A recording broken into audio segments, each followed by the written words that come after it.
নমস্কার বন্ধুরা, বলছে বাংলার পক্ষ থেকে বলছি। আপনারা সকলে জানেন যে গতকাল রাত্রিবেলায় সিটিজেনশিপ অ্যামেন্ডমেন্ট অ্যাক্ট যেই আইন, সেই আইন কিন্তু লাগু হয়ে গেছে গোটা ভারতে। এই আইন 2019 সালে পাশ হয়েছে, কিন্তু লাগু করতে বেশ কিছু সময় চলে গেছে।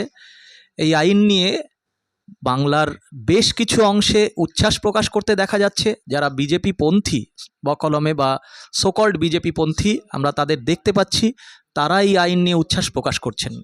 উল্টো দিকে মুখ্যমন্ত্রী কিন্তু এই আইনের বিপক্ষে বলছেন, এবং একটা বড় অংশ রাজ্যের তারাও কিন্তু এই আইন নিয়ে যথেষ্ট সন্দিহান, যথেষ্ট আশঙ্কিত। কে সঠিক কে বেঠিক এটা জানার জন্য আমরা পৌঁছে গেছি একজন আইনজীবীর কাছে।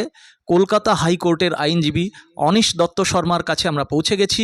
আমরা জেনে নেব আসলে এই আইনের সঠিক কি বেঠিক, কোন জায়গাতে মানুষের স্বার্থ সুরক্ষিত হবে আর কোথায় স্বার্থ বিঘ্নিত হবে, ইত্যাদি ইত্যাদি তার কাছে আমরা শুনে নেব। দেখো, প্রাইমা ফেসি বলে একটা কথা আছে আমাদের আইনে, যে প্রাথমিকভাবে, সেই প্রাথমিকভাবে কালকেই ব্যাপারটা বেরিয়েছে। এতগুলো পাতারে আমরা যেটুকু প্রাথমিকভাবে পড়ে বুঝতে পারছি, যে তুমি যে বললে না সঠিক না বেঠিক, আমার পার্সোনাল ওপিনিয়নে পুরোটাই বেঠিক লাগছে। এবং স্বার্থ সিদ্ধি হবে না স্বার্থ বিঘ্নিত হবে, এখানে স্বার্থ বিঘ্নিত হওয়ার কথাটাই আমার বেশি করে মনে হচ্ছে, বিশেষত আমাদের বাঙালিদের পক্ষে।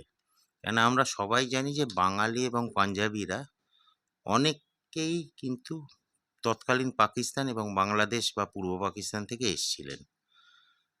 তাদের হয়তো ঠিকঠাক কাগজপত্র অনেকের নেই, বা এখনো অবধি অনেকের কাগজপত্র করা হয়নি।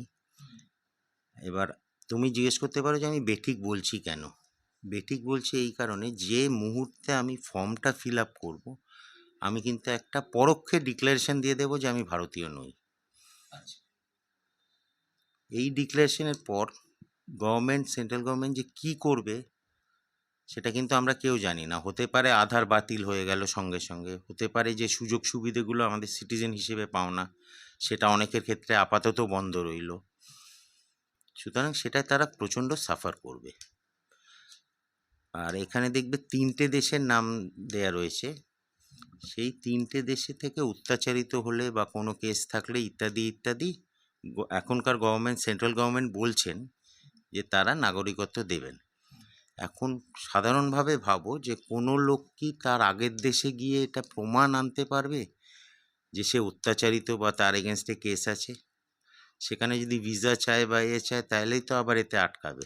আর অর্ধেক লোকের তো পাসপোর্ট নেই।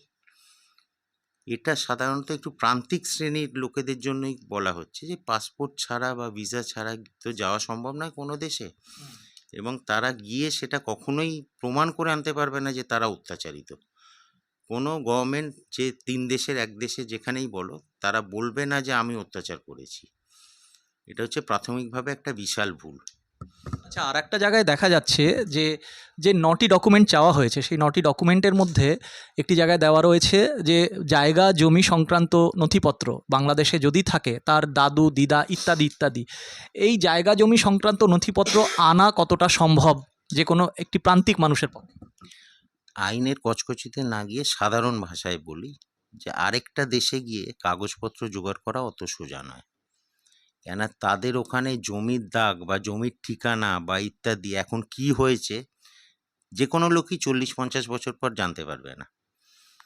আমরা এখানকার কলকাতার বাসিন্দা, ভারতবর্ষের বাসিন্দা, আমরাও হয়তো পিছিয়ে গিয়ে এই যেটা বলা হচ্ছে যে স্বাধীনতার ঠিক পরপরের সময়কার নথি লাগতে পারে, সেটা হয়তো আমাদের পশ্চিমবঙ্গে অর্ধেক লোকই জানে না, জেনুইন বাসিন্দা হওয়া সত্ত্বেও।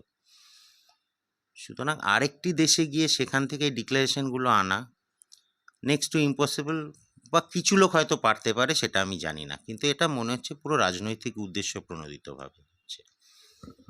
অনেক অনেক ধন্যবাদ। ধন্যবাদ।